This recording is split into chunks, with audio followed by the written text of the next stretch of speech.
Recently, we built a natural language to SQL or text-to-SQL system for one of our clients.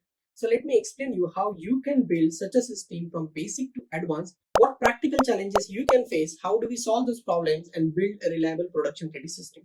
First, you should start with the basic prompt, a single prompt that loads your database schema and the user query and generate the corresponding SQL query. You execute that SQL query and return data to the user. Next, you can enhance this system by having one more prompt to generate the final answer for the user. Rather than dumping a database rows that you got from the DB, you can take those sample rows, user query, and generate the natural response for the user based on that data. Once you have this two prompt system working, the next thing you could do is to add some visualization.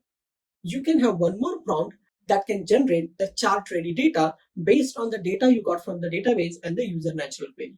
For example, if user asks how many orders did we get last year for each month, now this query can be visualized using the bar chart. Now, only database schema is never sufficient to generate the correct SQL queries. To solve that problem, you should add a few short examples to your SQL generation prompt. Here, few short example is an example of a corresponding natural query and the SQL query pair. You can collect such examples and then instead of hard coding those examples in the prompt, you could index all those examples inside the vector database and then dynamically select the best example that is suitable for the given query using the semantic search. Now, once you have this system working, there is one more practical issue you face. Your production database could be having hundreds of tables with their columns, and it's going to be overwhelming for your SQL generation prompt to deal with that. To solve that problem, you need one more step before the SQL generation is the table selection step.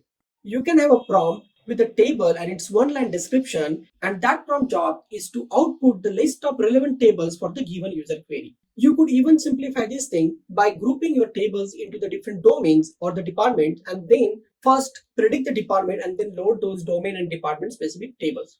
Now here you solve the problem of having, let's say, more number of tables and the columns. The next thing is your users most likely not gonna familiar with the all the, let's say, attributes of your columns. Let's say you have a system that has the data of the candidates, a resume data of the candidates data. Now there is one column called skills. Now I ask as a user, give me all the candidates with the programming experience. Now there is a possibility some candidates will have a programming as a mentioned skill. Some of them might have the coding or some other similar terms. Now, if I'm going to use only the user term what user has asked, then I'm going to miss those other candidate who has the similar, the skills. To do that thing, or it is also possible that the user is mentioning it incorrectly, having some spelling mistakes, so it's not going to match with any actual value in your database. To solve that problem, you need a one more prompt whose job is to detect those attributes mentioned in the user query. In this case, it will mention the skill mention is called, let's say, the programming. Now, what you should be doing, you should be finding such a column. Basically, those are the categorical columns where user more likely to make a mistake, and those are the ones usually could be part of the where clause. You have to take those columns and basically find the unique values of those columns and index into the vector database, so that when your attribute prompt identifies that this is the, let's say, the skill attribute, you can match the user attribute with the all possible values you have and find the most semantically most matching and then you can substitute those list of values for that one particular value, or you could, let's say, augment that existing value. That way you are improving your system recall by expanding the user query.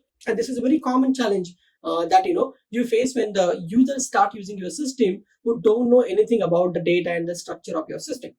Okay, now you got all the system running, but there is a challenge that sometimes certain SQL queries will fail. To handle that thing, you also need to have a one more prompt that can take the SQL query that you run, the error you got, and correct that particular SQL query. So this is going to be a loop, a agentic loop. So if you are familiar with the LangChain or the LangGraph terminology, you know that all the functionalities what we talk can we think of in terms of nodes of the graph. So you can think there is one node of the LangGraph, whose job is to, let's say, predict the relevant tables for the given query. There is one, let's say, a node whose job is to find the attributes mentioned in the user query. There is a node responsible for getting the few short example. There is a node that is responsible for the query generation. There is a node for, let's say, query execution. Then there is a node for the query correction, and there could be a node for the, there's a final answer generation. So you could create this multi-node or multi-agent kind of a real system. Now, once you have your system going on, you need to make sure your system is continuously learning. Instead of staying with those couple of few short examples that you had when you start the system, you can increase your examples by taking the feedback from the user. So whenever you show any prediction to the user can accept or reject that your answer. And if they accept it, that particular query and the natural query user has asked can become the part of your few short example, and then it can be used further into your system. If they reject the let's say the your answer, then you can still prompt them to provide the real SQL query. If they provide, then that can also become the part of your the few short example. So this is how you could start with the basics and deals with those practical problems that you want to face when you build some real system, and that is expected to work as a reliable. If you want to build a production ready text to SQL system like this, email us at contact@futuresmart.ai.